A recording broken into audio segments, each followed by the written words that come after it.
Dan itu yang kita sebut sebagai setan.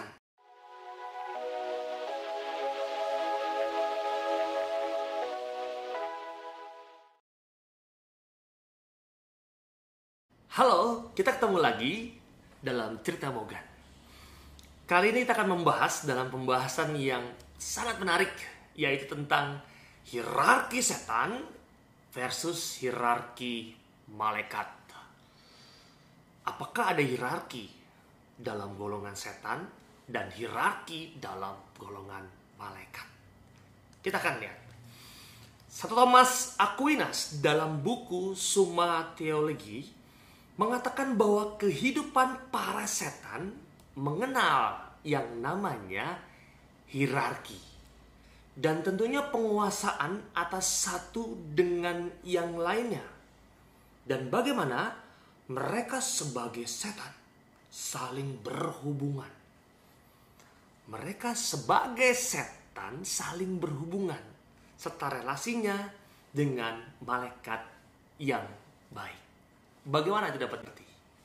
Nah, ada dua hal yang harus diperhatikan dalam kehidupan para malaikat. Yaitu yang pertama mengenai tata kodrat. Dan yang kedua adalah tata rahmat. Apa itu?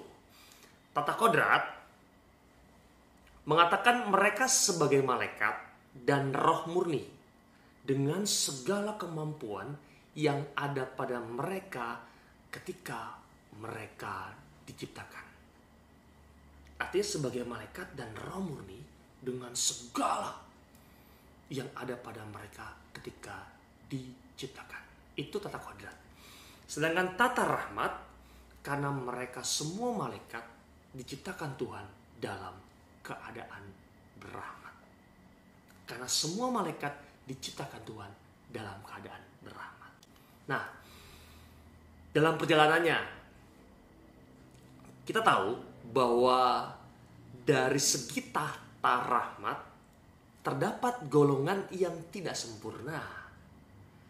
Terdapat golongan yang tidak sempurna, bahkan memilih melawan Tuhan. Udah tidak sempurna, memilih melawan Tuhan. Artinya, melawan Tuhan adalah berdosa. Dan itu yang kita sebut sebagai setan, demon, iblis. Dan yang kedua adalah mereka yang jaya dalam kemuliaan. Kita kenal sebagai malaikat atau malaikat yang baik. Maka dasarnya setan itu adalah malaikat yang memilih melawan Tuhan atau berdosa. Menurutnya dalam malaikat yang berdosa atau kita kenal sebutan setan saja, terdapat yang namanya hierarki. Nah, menariknya, hierarki setan bukanlah tata cinta kasih dan persahabatan.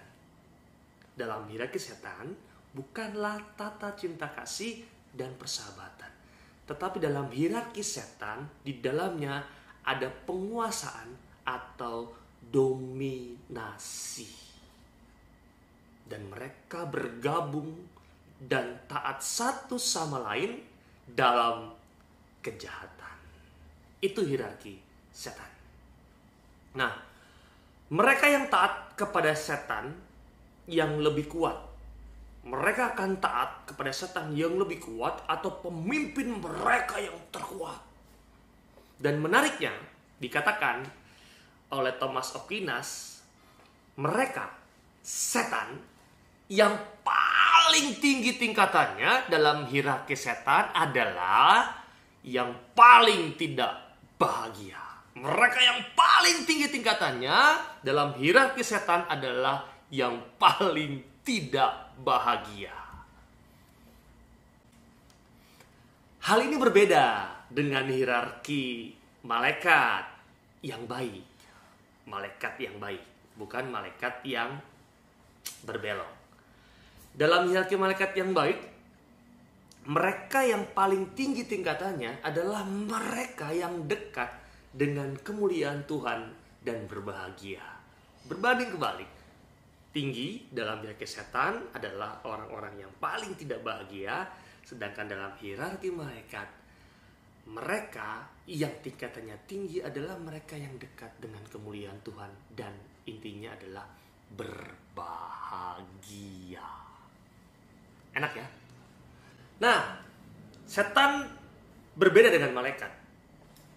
Malaikat yang lebih tinggi akan menerangi malaikat yang lebih rendah tingkatannya tentang kemuliaan Allah, kehendak, dan dengan pengetahuan yang mencerahkan. Jadi ada sebuah proses yang baik ketika malaikat yang lebih tinggi itu akan membimbing, menerangi malaikat yang lebih rendah tingkatannya tentang kemuliaan Tuhan, tentang kehendak Tuhan, dan pengetahuan yang mencerahkan. Nah, pada setan yang ada ialah pembicaraan. Saya katakan pembicaraan adalah secara konseptual, bukan secara komunikasi verbal atau fisik seperti kita. Karena mereka juga roh murni. Nah, maka ketika mereka juga roh murni, jadi cukup komunikasi non-verbal. Dan mungkin hanya melalui konsep-konsep semata. Dan inti dari semua pembicaraannya, tujuannya itu adalah demi kejahatan. Nah, malaikat yang tingkatannya lebih rendah sekalipun, jadi malaikat yang tingkatannya lebih rendah sekalipun itu bisa mengalahkan dan bahkan mengontrol setan, termasuk setan yang hierarkinya lebih tinggi daripada malaikat yang mengalahkannya. Kok bisa? Kok bisa?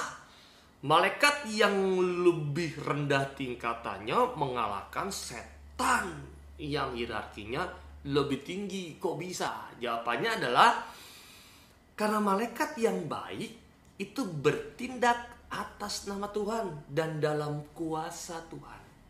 Malaikat yang baik bertindak dalam nama Tuhan dan dalam kuasa Tuhan. Maka mereka yang semakin dekat dengan Tuhan akan semakin sempurna dan menikmati kemuliaan Tuhan dengan cara yang berbahagia.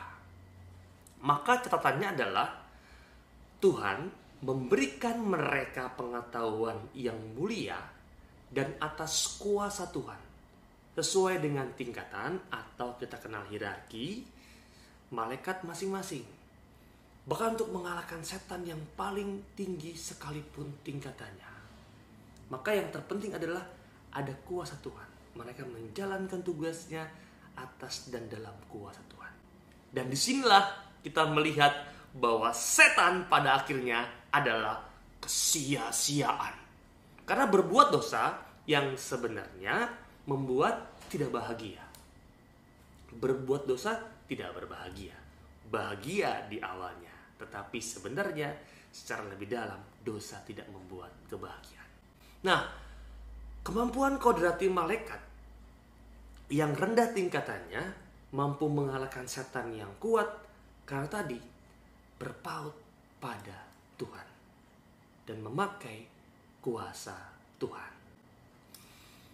Itu kurang lebih kita mengenal hierarki setan dan malaikat. Berbedanya ada sebuah tingkatan yang berbeda, sama-sama hierarki, tetapi konsekuensi dari hierarki tersebut itu sangat-sangat berbeda.